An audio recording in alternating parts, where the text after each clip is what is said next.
Well, welcome back, everybody, to the Raider roster report. This is Raider Sparks coming at you tonight. Thought we'd have a little fun and do a all defensive mock draft for the Raiders this year. Have a little fun. Really want to hear what Raider Nation has to say about the draft and the prospects. I thought we'd just do the mock draft. So please like, share, subscribe in the video, and definitely comment. I want to hear what everybody has to say. I tried to use different sites, things like that, things that I think are the most accurate. I'm not sure if Draft Network is the most accurate, but I tried to get as close to that as I could and kind of follow along with Draft Network and a little bit of the consensus board. Just tried to piece it together a little bit to try to figure out somewhat where the players would go and that type of thing. But I will do what I'll do is I'll go through by all defensive draft. Obviously, we have pick 86, 126, 164, 165, and 213. But also go through the roster as well. Kind of review where we're at. We've had a spectacular free agency so far. Just to kind of recap the defense for everybody, kind of where we're at, and also somewhat explain why I made the picks that I made. And then, but definitely want to hear what you guys have to say. If you tune out after I make my picks, if you just want to have a little fun and tell me who you're thinking out there, and try to make it somewhat realistic. Let me know which draft boards you use. Maybe there's one that's more accurate than Draft Network or the consensus board. But and there may be PFF. A lot of people use that, or PFN. Just they're kind of all over the place right now. So just want to kind of get a feel for that. But anyways, let's get into it. Let's get into the very first pick I made at pick 86 for us. Draft Network has them around, I think, 74 or 79, sort of right around that range. But I really hope we get them, and I'll go into the reasons after. But my first pick is Leo Chenal, 6'2", 250, middle linebacker, ran a 4.53 40. His athleticism is absolutely off the charts. Vertical of 40.5, broad jump 128 inches. His RAS score is relative athletic score is 9.9 out of 10. His and even more impressive than that, his short shuttle 394 is 3 counts, 684 and 34 bench reps. I mean, just a machine.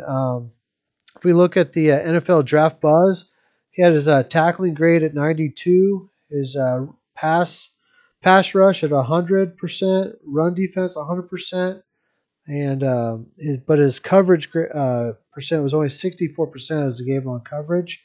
And but a couple of interesting notes with him. Well, first of all, 96 tackles, 8 sacks, 20 quarterback hurries last year. A phenomenal player. He's only 21 and a half years old, so he'll be 22 in the NFL. I see no reason why the Raiders should not draft him. I mean, this is one of my favorite players in the draft. PFF graded him with a 94.1. And just so everybody knows, the PFF college record was Parsons last year, 94.8. So that's pretty much all you need to, I think, know of what type of player he is. He had 585 snaps in the box last year, only 21 in like the slot. So, but out of the 21, he had 19 receptions on him. So didn't get asked to cover a lot, but when he did get asked, didn't do a great job with it. However, with that athleticism and the type of coaching we have, there's no reason why this guy could not cover in the NFL, or at least be serviceable, or if not, just be a badass middle linebacker. There's still a place in the game for a badass middle linebacker. There's no reason why we would not draft him, I don't think. So out of all the players that were kind of coming up in that range, there's a lot of good players in that range. But I just felt like he was the best. Maybe not even the biggest need for us, but his talent is just spectacular. So that was my pick for 86. And then we go to the next pick here, which is 126. I took Bryan Cook, strong safety from Cincinnati, 6'1", 210. Senior Bowl stud, absolute stud at the Senior Bowl. Attitude-wise, I mean, the players loved him. He was a total leader on the field. The secondary for the Cincinnati, he was a leader in that. Obviously, there's a ton of talent on that secondary, but he was a stud leader on that. Um, NFL Buzz gave him an 88 grade for tackling, run defense of 83, coverage at 89, zone coverage 87, and man press 79 coverage. He had 96 tackles, 2 interceptions. He only had, yeah, he only had 7 missed tackles last year out of phenomenal coverage grade or coverage. He gave up a 51.9 QBR. So he lined up in the slot 196 times, corner 24, the D line 19, the box 370 times, and he lined up deep 291 times. So obviously our safeties are going to be moved around a lot. We want him to be multifaceted, and he is just that. He can cover tight ends and running backs. He can do all of those things we would want him to do. He's a hard hitter, and he has work to do. He's not the most athletic. He ran a 4.59 40, so that's not great. But with his play style, I don't think he needs to be great.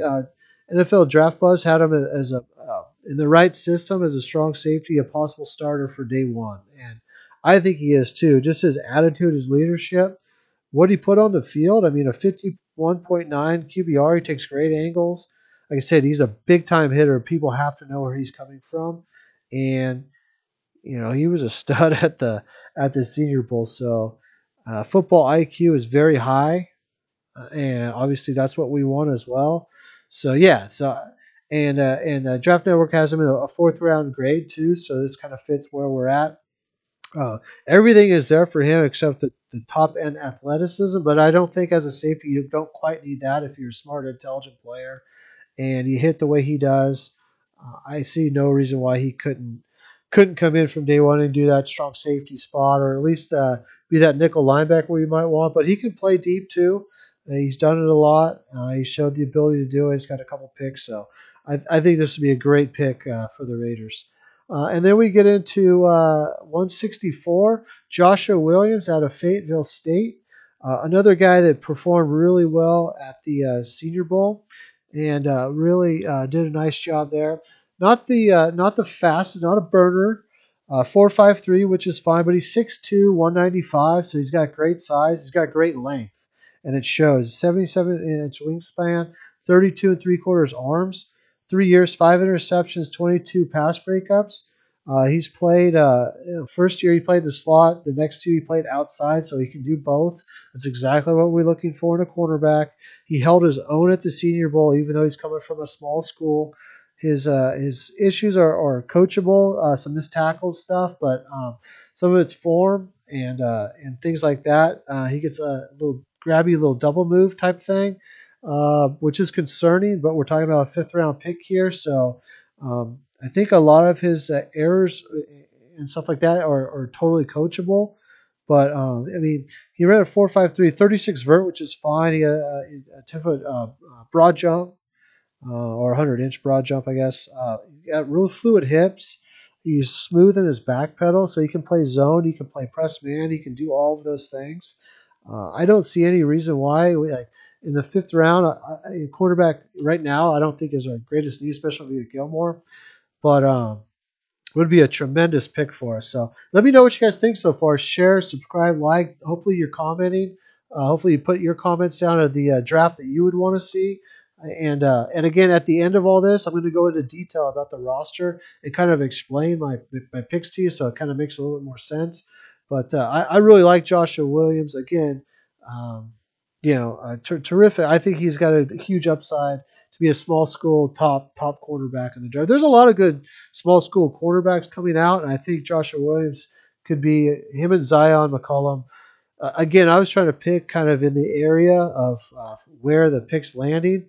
Zion's probably going to go ahead of him, but just at the time, I had to make a decision on Bryan Cook and Zion, kind of type deal, and I just felt Bryan Cook and then Joshua Williams would be a great pick to follow up in the 5th round. But the next 5th-round pick, I went with James Houston out of Jacksonville State. Very, very good player. He's 6'1", 244, so he's got nice size, good athleticism. He ran a 4.6 40, 39-inch vert, which is awesome. A 10.5 broad jump, 22 reps on the bench press, so he's strong. They were really using him at linebacker traditionally, and then they kind of moved him to edge or to play that stand up kind of linebacker role, kind of like Chandler Jones, if you will, or a Sam linebacker like Fackrell's going to play for us, that type of thing. But he had 16 and a half sacks last year, so no reason why. And the Draft Network, all these other sites don't even have him on there. I think that's outrageous. I know Kansas City met with him, so I definitely think this is somebody. I think fifth round's a good spot. He might go undrafted. I don't know, but I think that would be a good spot.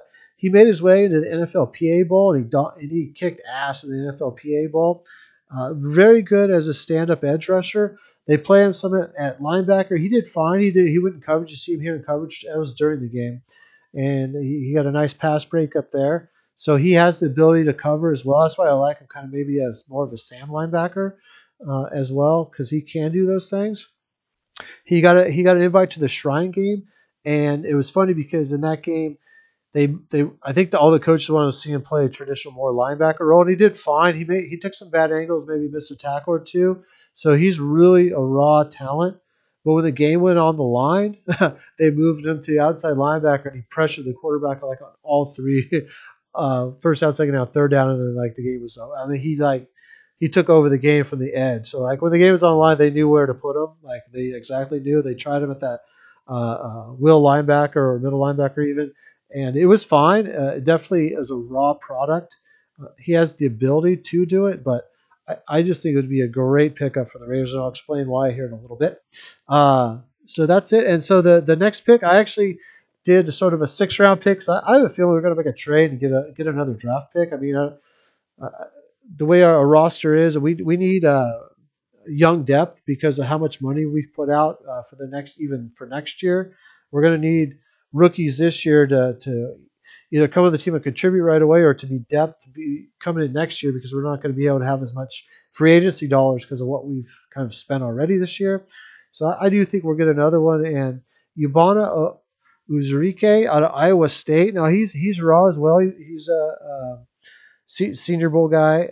Did a nice job there, and he's a very good player out of Iowa State. 6'6", 319, ran a 5.0340.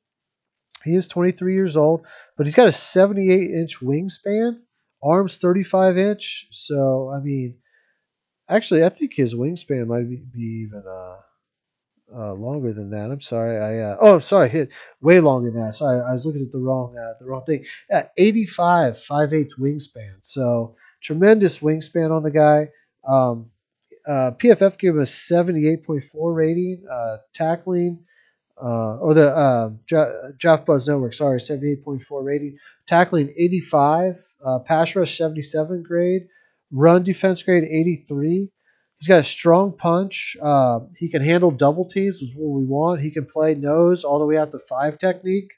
And the main thing is he can handle the double teams, but also has the pass rush ability. And I think you'll notice that of all the D tackles we've been getting, they can all play nose out to 5 technique primarily. Some maybe not as much, but definitely some can play the defensive end spot. So kind of getting that versatility, but the size, right? We're looking for bigger guys, and that size at 319, that's exactly what we're looking for. He had nine sacks, 29 hurries, 5 quarterback hits. I mean, he's very, very productive player, and so definitely somebody.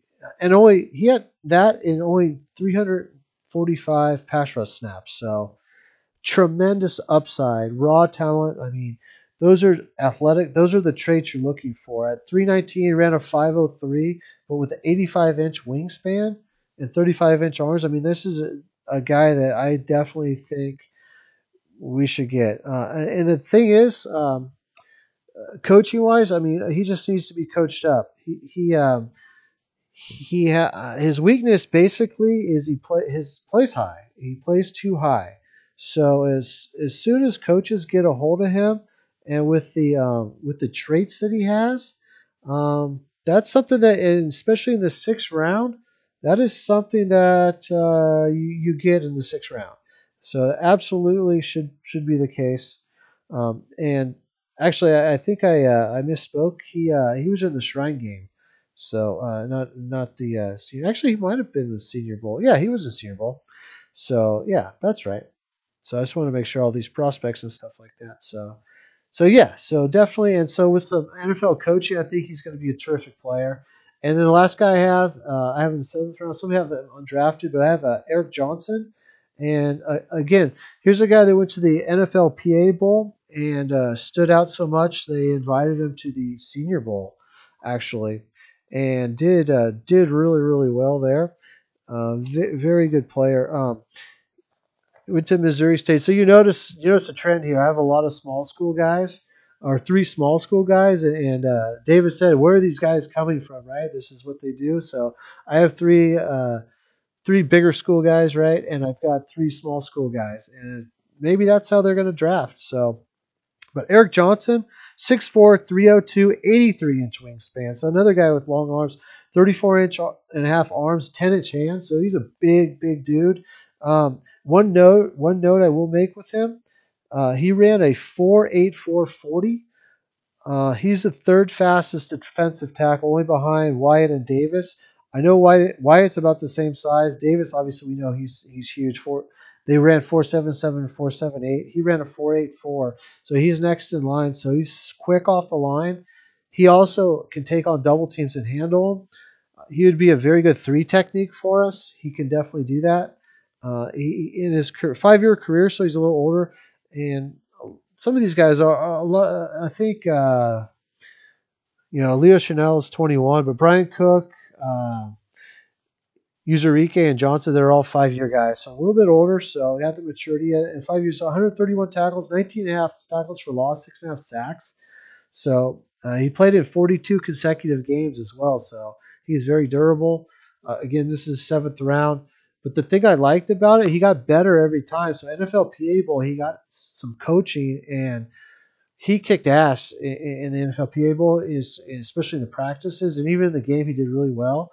Got him a Senior Bowl invite, not just a Shrine Bowl invite, all the way to the Senior Bowl. The coaches got a hold in there, and he did very well in the Senior Bowl. So, and he's got that versatility at the line. He can play nose to five technique, and he can do those types of things. So, I mean, that's exactly what we're looking for, right? In our linemen and our defensive line. Yeah, I got two defensive tackles just because, and I'll explain that here in a little bit.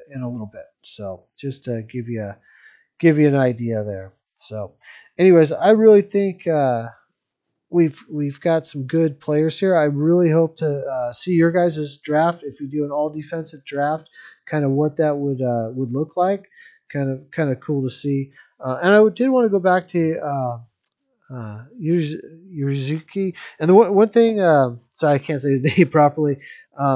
A gap, he had 210 snaps, so he played nose. B gap, 198, and then outside or on the tackle, 104, and then outside the tackle, 241. So he's kind of moved all the way up and down the line, like I said, from nose all the way out. So very versatile player. And I think just a raw player, somebody that we could mold. So I just wanted to kind of go over. So now obviously I did two tackles. So one thing that in the draft, so I went ahead and went and looked at just to review the roster now. So I just want to kind of go over it, and maybe my draft picks will make a little bit more sense. But I went and looked at the Giants last year and how they did their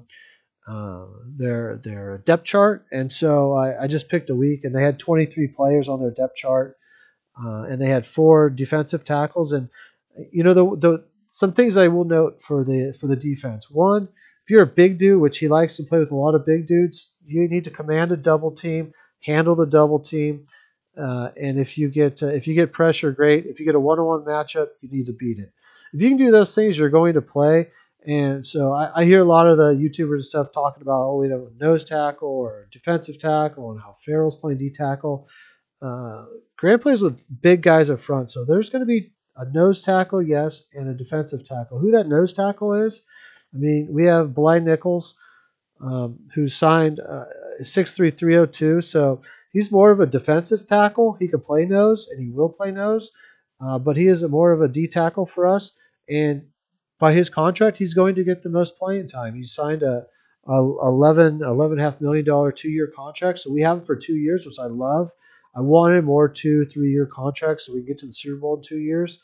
And the rest of the guys we signed for 1 year. But we committed $9 million guaranteed to Nickel, so he's going to be the top defensive tackle, whether it's nose or D tackle. Vernon Butler, 6'4", 330. You can expect him. He's more of a defensive end tackle. He'll play nose, right? He'll play up and down the line. But we didn't commit a whole lot to him. He's 28. Oh, I should say Nichols is 26, which is great. We got somebody in their prime. But we only gave Butler a 1 year contract, but about 40% of it guaranteed, $1.2 million. So it tells you right there that $1.2 million he's going to play a significant amount of snaps. And in fact, Nichols and Vernon Butler will be on the field a lot together.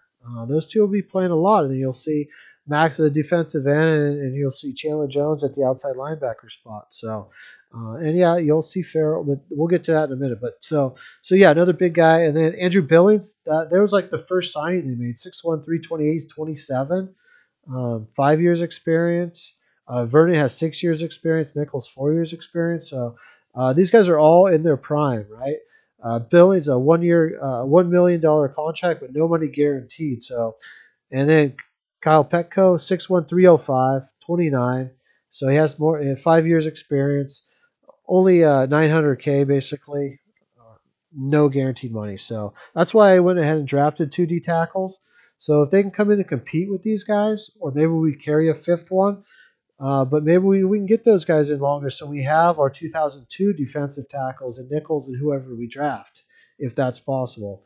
Or if these guys do well, we extend them. But that's why I went with 2 defensive tackles in the draft, just because I think we might carry 5, and I want to get, if we catch lightning in a bottle in a 5th or 7th round pick, and one of them sticks, which I think both have a really good shot to do, then we'd have Nichols and we'd have one of the other guys. And another reason I didn't get like a true nose tackle, because all the guys we have here are all guys that can kind of play up and down, so I kind of drafted those types of players. But I really do think Danny Shelton at some point is going to join the team.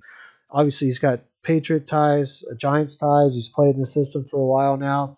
He's 340 plus, whatever. He's a true nose tackle. And so I see us maybe bringing him on. That's kind of why I went that route. And so defensive end, we committed to our defensive, or to Max Crosby, and then Clee's the other DN. And yes, Clee will play some 3 technique, but not. I mean, these guys, their job at defensive end is to, if they get one-on-one matchups, to win one-on-one matchups. That's Patrick Graham's whole philosophy. If you're big, dude, you need to command double teams. You need to win double teams. You need to keep the other guys free to prevent one-on-one matchups. Keep your linebackers clean. And then if you can get pressure, it's a bonus. If you do happen to get a one-on-one matchup, you better win it. Those are the defensive tackle and nose tackle's jobs, right?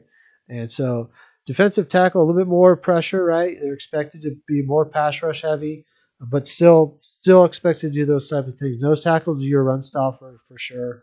But a lot of what I just explained applies to the big dudes. The other guys, Max and Clee, their job is to get one-on-one matches and win them, right? Pressure the quarterback. Yes, you have some run stopping duties, but yeah, you need to get to the quarterback. So, and Cleese, obviously, we don't have a commitment to him. So far in our D tackle room, we've only got commitment for 2022 for Nichols, and obviously we committed big time to Max for even longer than that. Our outside linebackers, Chandler Jones, who has a Patriot connection. That's the other interesting thing too. The defensive line, the D tackles and D ends, I expect somebody to come in that has those roots, and so that's the reason another Danny Shelton I think makes sense, because all the other positions we kind of have that. Here we don't. But Chandler Jones, if you want to call him on the line, outside linebacker. And again, I took these position groupings from the Giants, and so they had 2 defensive end, they had 2 outside linebackers. And I think Malcolm Kuntz that's going to be his role to begin with, and where he fits, I don't know. Is he the defensive end? I don't know. If he is the defensive end, obviously we have him committed and Chandler Jones committed. So if he's a DN, then maybe we don't draft a Clee replacement in this draft. If he's an outside linebacker, maybe we don't get another outside linebacker. So depending on his status, and last year we tried him at outside linebacker and it didn't go so well. So I'm not sure where he fits. And then Sam linebacker, Kyle Fackrell, he's got ties to the Giants. Really, really underrated player, like 23 sacks. He almost has as many sacks as Max Crosby, and he played with the Giants, so he knows the system. 6'5", 245. I mean, really good player. And he's 31 years old. We committed $1 million to him and about 632 or thousand guaranteed. So more than half guaranteed. He's not signed up for 2022. And this is a sign too. We don't know what to do with Malcolm Kuntz because we guaranteed half, right? It's kind of heads our bet. We'll give you half, right? Come in. We want you. But the thing is, Fackrell's going to play a lot. You know, you're going to see him play that Sam linebacker spot. So you're going to have Max on the field, Chandler on the field, and Fackrell on the field at the same time with the other two big dudes, Nichols and Vernon or Billings or Petco or whoever we put out there. So, I mean, these guys are going to play a lot. We're going to rush the passer a lot, and the system is whoever's winning the one-on-one matchups. But the thing is, with Chandler Jones, yes, he may have some pass assignments or some coverage, but I doubt it's going to be mainly pass. But Fackrell can play a true linebacker spot. So when he's out there, it's more deviation, right? He can do a little bit more. He can cover. He can play traditional linebacker. Chandler Jones and Max Crosby are on the field basically all the time, right? So, but there's just varying looks, varying packages. There's so many packages. I hear a lot of YouTubers out there talking about, percentage of time Farrell's going to play and how he's going to be on the field in base or he'll be on the field and no, it's all sub pack. Basically, mainly there's going to be a deep tackle, a big guy, two guys on the field over 300 pounds, and Max or Klee is not one of them. There will be packages, I'm sure, for him, but the big dudes play in this system. If you watch the tape, I mean, if anybody can figure it out, I mean, let me know because there's a ton of sub packages. There's a lot of different blitz looks. They drop back out of blitz looks a lot.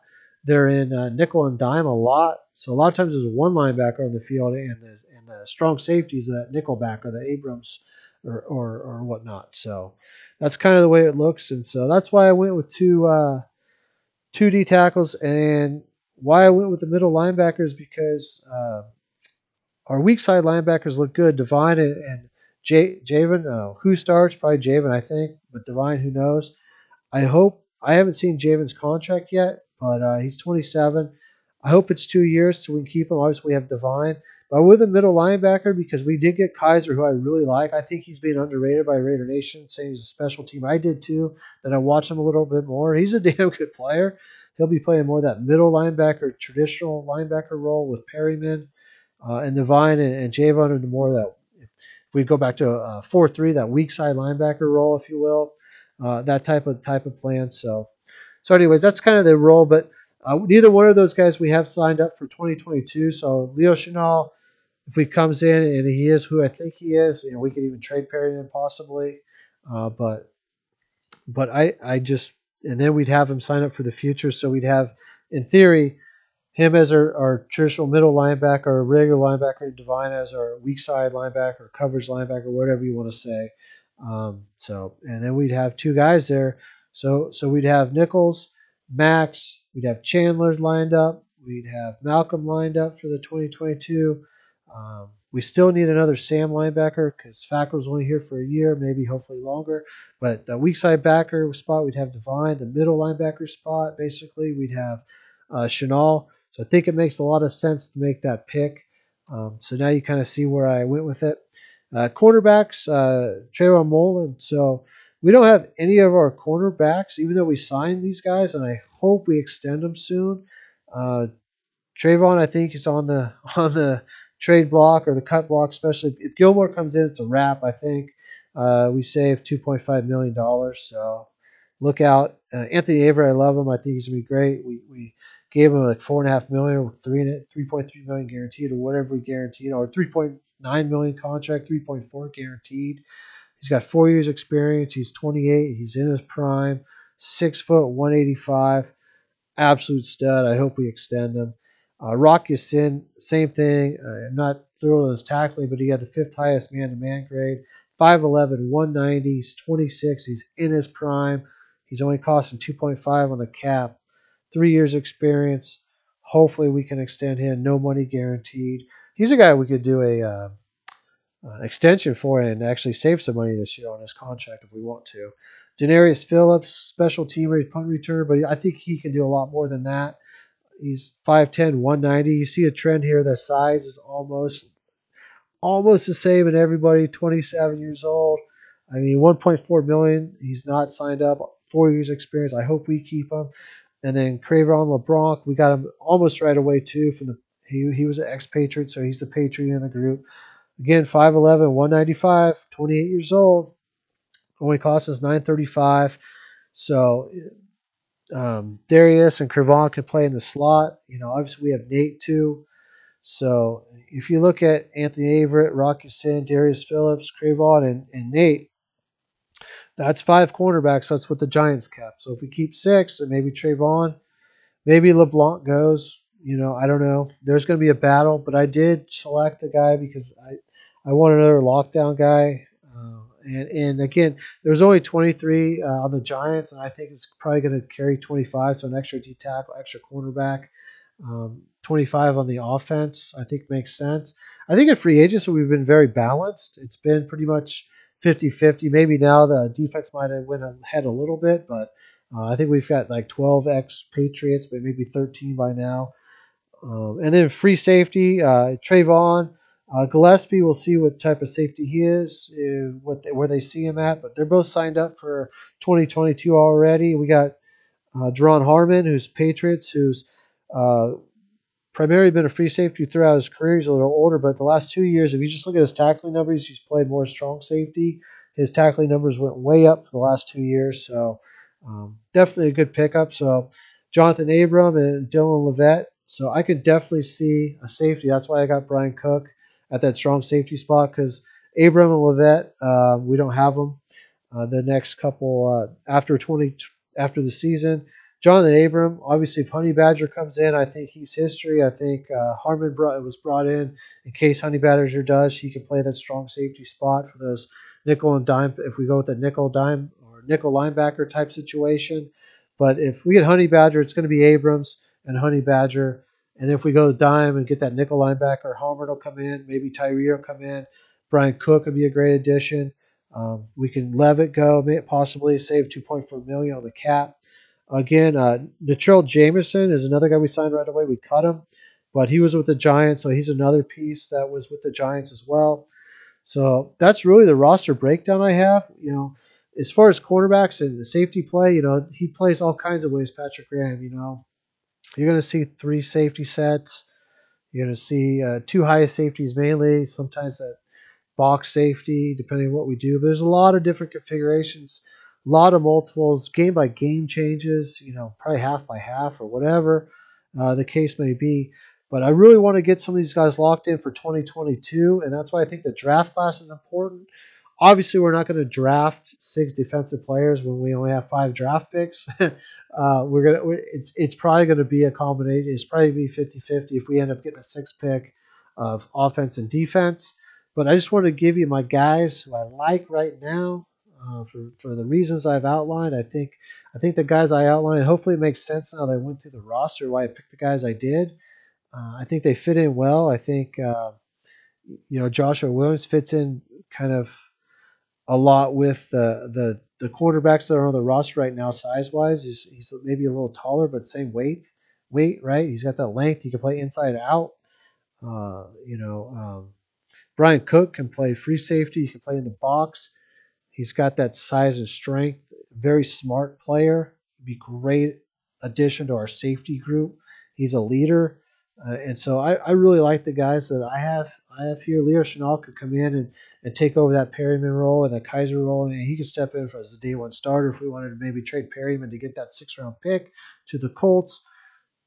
That we got him for a 6. I know he's a Pro Bowler, but hey, you never know. I think that would be absolute fire for this team. The tackles I selected can do all of the things that our tackles that we brought in can do. They're all over 300 pounds. They all have great length. They can command double teams. And so that's all I got for you, Raider Nation. Really hope you liked this video tonight.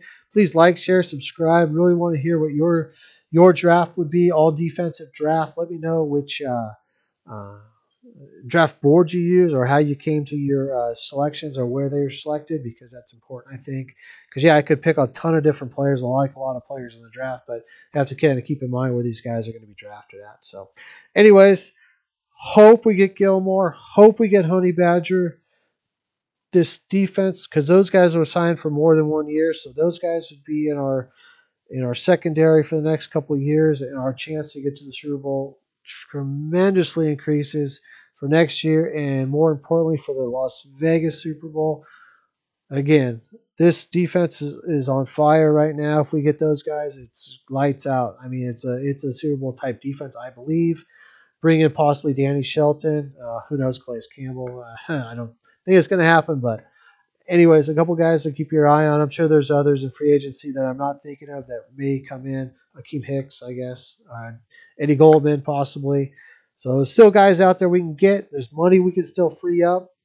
And I think there's more changes coming. So keep an eye out for all those good changes. But hey, keep up the good work in free agency, McDaniels and Ziegler. And you guys keep up what you're doing. I think you're doing great. I really like what's happening with the defense, especially. Love the offense. I'm going to do another video like this about the offense to kind of talk about break down the roster and that type of thing. But yeah, that's all I got tonight. Good night, Raider Nation, and I will talk to you all later.